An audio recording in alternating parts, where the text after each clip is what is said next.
Selamat malam, perkenalkan kami dari kelompok 5 akan mempresentasikan hasil dari proyek akhir kami. Sebelum kami memulai presentasi kami, izinkan kami memperkenalkan diri terlebih dahulu. Perkenalkan, nama saya Mikael Filius Sinaga dengan NIM akhir 207. Saya Alberto Savanda, NIM akhir 199. Saya Cedric Chandra dengan NIM 195. Saya Super Berkat Manalu dengan NIM akhir 204. Baik, yang pertama di sini judul yang kami angkat itu adalah Sistem Rekomendasi Destinasi Wisata menggunakan Item Based Collaborative Filtering. Nah, jadi di sini untuk deskripsi aplikasi yang kami pakai kami namakan dengan nama Wisataku. Jadi Wisataku ini adalah platform web berbasis Laravel yang membantu pengguna menemukan destinasi wisata terbaik di Indonesia secara personal dan cerdas. Nah, jadi pada aplikasi Wisataku ini ada 20 destinasi wisata yang mencakup 7 kategori. Yang pertama ada pantai, pegunungan, budaya, alam, buatan, sejarah, dan kuliner. Lalu pada sistem Wisataku ini juga kami memberi sistem rating dan ulasan. Jadi pengguna akan memberi rating bintang 1 sampai bintang 5 pada wisata yang sudah pernah dikunjungi. Lalu yang terakhir ada rekomendasi cerdas. Jadi mesin kolaboratif filtering di sini akan otomatis menyarankan wisata yang relevan berdasarkan pola rating yang sudah diberikan oleh user tersebut. Nah, apa sih yang kami gunakan untuk membangun sistem Wisataku ini? Di sini kami menggunakan Laravel 11, lalu PHP versi 8, lalu SQLite, Blade Template, dan Fit plus CSS. Selanjutnya untuk domain masalah, di sini mengapa kami mengangkat judul ini? Karena yang pertama itu information overload. Jadi karena terlalu banyaknya pilihan wisata di internet, sehingga user sulit membedakan wisata mana yang sesuai dengan selera mereka pribadi.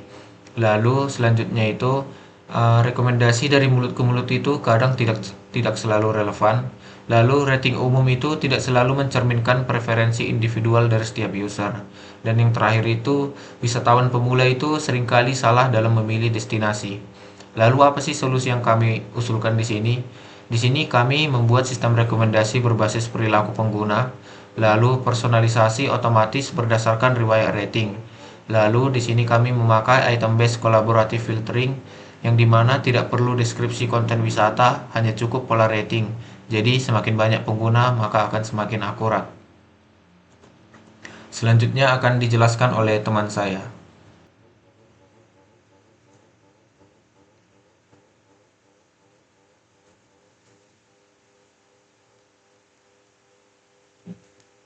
Nah, oke, selanjutnya teman-teman, kita ke bagian algoritma dan metode. Jadi di sini algoritmanya yang kami pilih adalah collaborative filtering. Jadi ini adalah teknik yang merekomendasikan item berdasarkan pola perilaku pengguna lain yang memiliki selera serupa tanpa perlu memahami konten item itu sendiri. Nah, collaborative filtering ini itu mempunyai dua pendekatan, yaitu user base sama item base, teman-teman. Nah, kemudian di sini untuk user base itu mencari user yang mirip dengan target user, lalu merekomendasikan item yang disukai user yang mirip tersebut. Nah, tapi untuk user base collaborative filtering ini di sini tidak scalable untuk jumlah user yang jumlahnya itu sangat besar. Makanya di sini kami menggunakan item based collaborative filtering. Nah, di sini untuk mencari wisata yang mirip satu sama lain berdasarkan pola rating yang diberikan oleh banyak pengguna. Dan ini tuh lebih stabil dan efisien untuk data wisata yang tetap. Nah, kemudian lanjut di bagian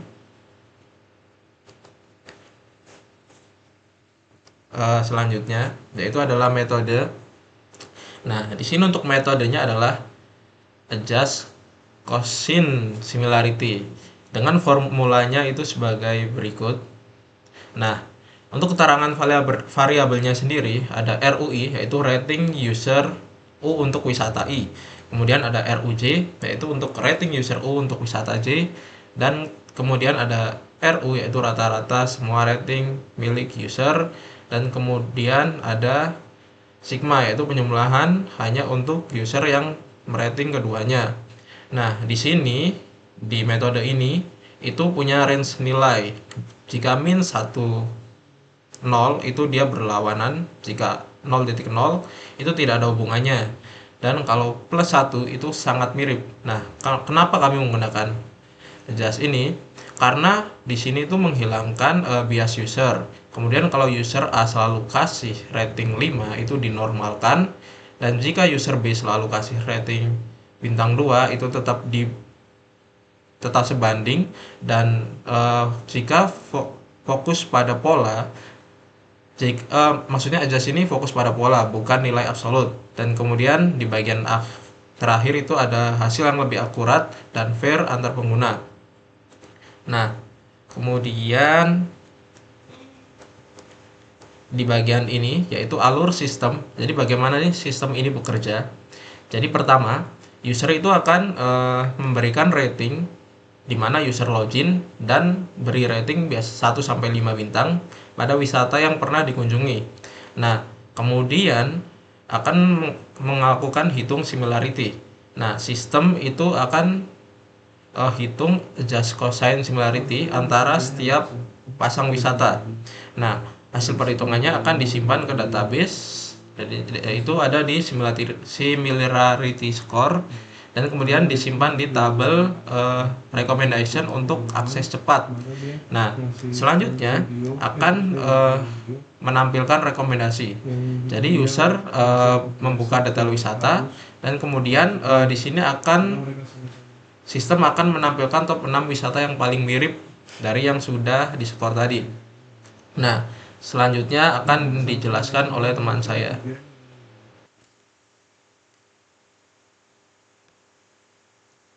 Nah, lalu di sini kami menemukan masalah yaitu sparse data.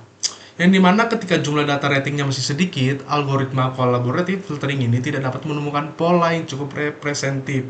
Lalu, dia merekomendasikan sesuatu yang tidak akurat.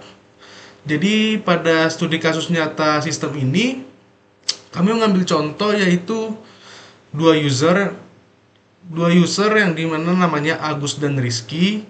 Dimana di sini Rizky merating keduanya yaitu Bromo dan Trans Studio dengan nilai yang tinggi. Rizky juga menilai Rinjani yang dimana memiliki kategori yang sama dengan Bromo, yaitu pegunungan, yang mengakibatkan sistem salah mengira keduanya yang bisa dibilang mirip. Lalu Trans Studio ini direkomendasikan ke Agus. Nah, akar masalahnya ada di mana? Yang pertama itu hanya 10 user demo. Satu user saja sudah sangat berpengaruh pada similarity. Terus idealnya itu ratusan atau ribuan user agar polanya ini benar-benar representatif. Dengan banyaknya user, satu outlier tidak akan mengubah keseluruhan similarity.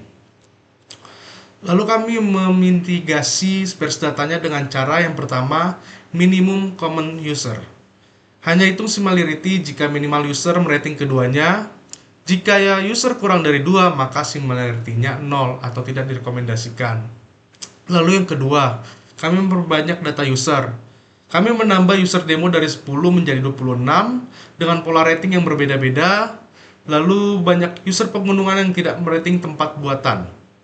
Lalu yang ketiga, generate ulang rekomendasi. Setelah datanya diperbanyak, jalankan ulang perhitungan similarity-nya untuk semua pasangan wisata, yaitu 218 pasangan tergenerate. Kesimpulannya, Wisataku berhasil mengimplementasikan sistem rekomendasi wisata berbasis item-based collaborative filtering dengan adjust consent similarity. Algoritma bekerja murni pada pola rating pengguna tanpa perlu deskripsi konten wisata, namun semakin akurat seiring bertambahnya data. Lalu tantangan utamanya ada di sparse data. Dengan data terlalu sedikit, satu user saja bisa mendistorsi hasil similarity secara signifikan. Solusi yang kami terapkan yaitu yang pertama yang seperti disebutkan tadi, minimum common user, penambahan data demo, lalu regenerate rekomendasi sehingga menghasilkan 218 pasangan wisata terkalibrasi. Sekian dari kami. Mungkin ada sedikit kata dari kami, yaitu sistem rekomendasi terbaik adalah yang terus belajar dari data.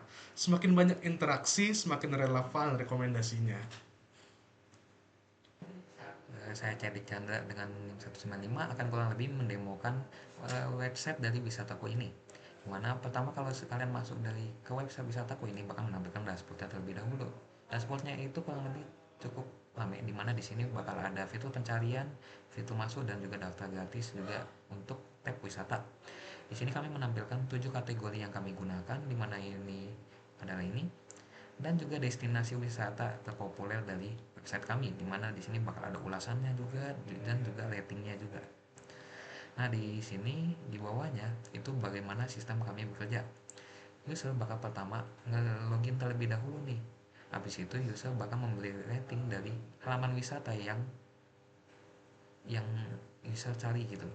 Nah, setelah user mencari dan memberi rating, AI kami bakal menganalisis nih menggunakan adjusted cosine similarity dan kemudian memberikan hasil rekomendasinya ke user, dimana sistem bakal merekomendasikan wisatanya itu tergantung dengan selera usernya.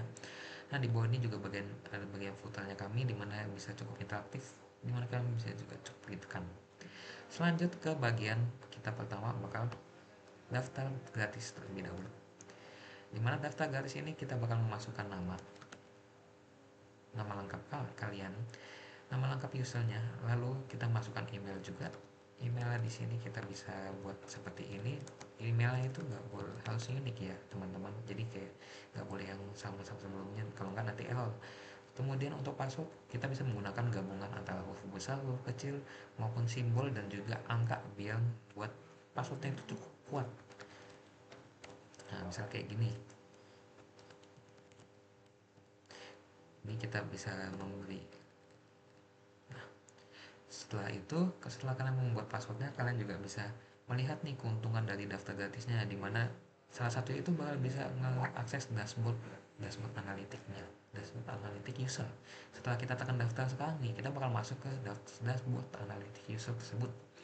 Mana di sini kalau misalnya kita baru bikin, tentunya untuk rating dan rata-rata serta kategori favoritnya pasti belum ada dong, karena kita kan belum menilai apa-apa nih.